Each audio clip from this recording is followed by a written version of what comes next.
Wars waged over love, my kin. Can you imagine that? The Lady Aphrodite and I can endlessly discuss such circumstances. I trust from time to time you stop to ask yourself how come you choose to fight. Not that you need a reason, of course. Oh, Lord Ares, truly there isn't the need to cloud our little godling's thoughts and judgment with such comments, is there, Let's give him what he wants, and we can carry on in private about that.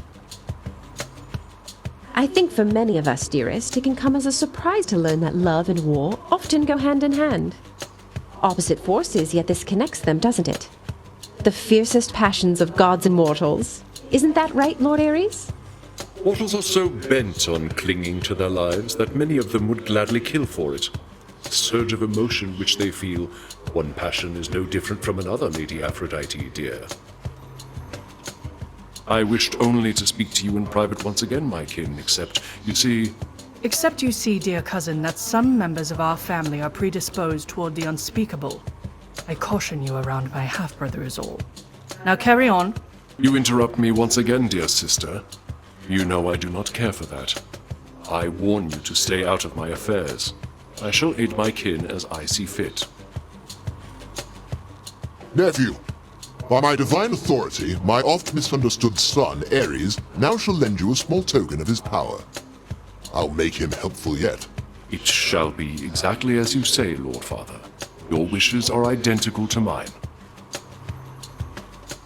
Zagreus, I was just hoping for a little privacy before this hunt, which is consistently my preference here.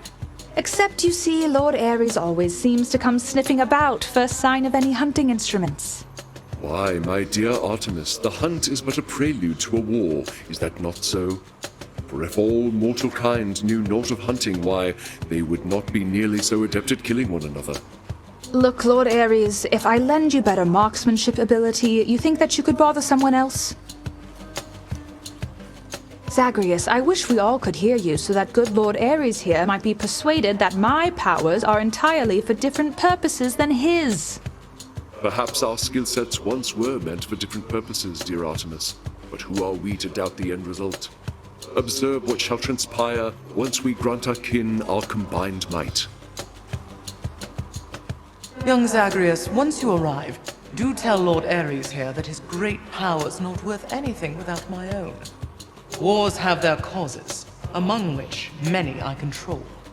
I do not question that your influence can stir a mortal's impulses toward war, O goddess Demeter. At least we can agree that our domains are quite compatible.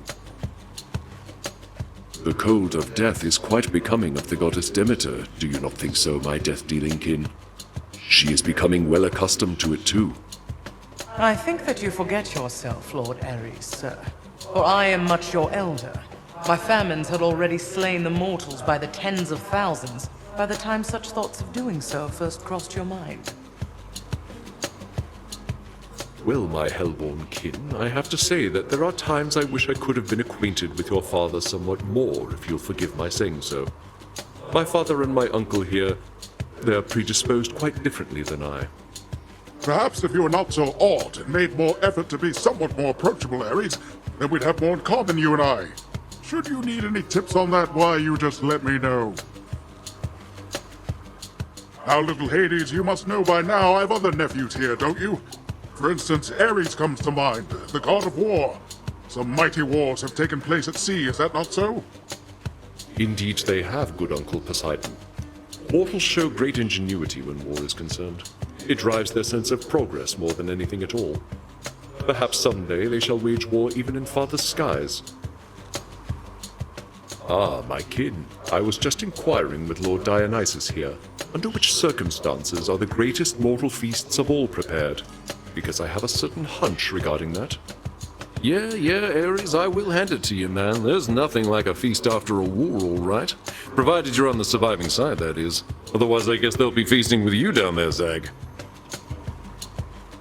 You know, Zag, maybe once you get here, you could get old Ares to just lighten up a little, you know, man? Always dragging down the mood with talk of blood and nastiness, all sorts of stuff like that.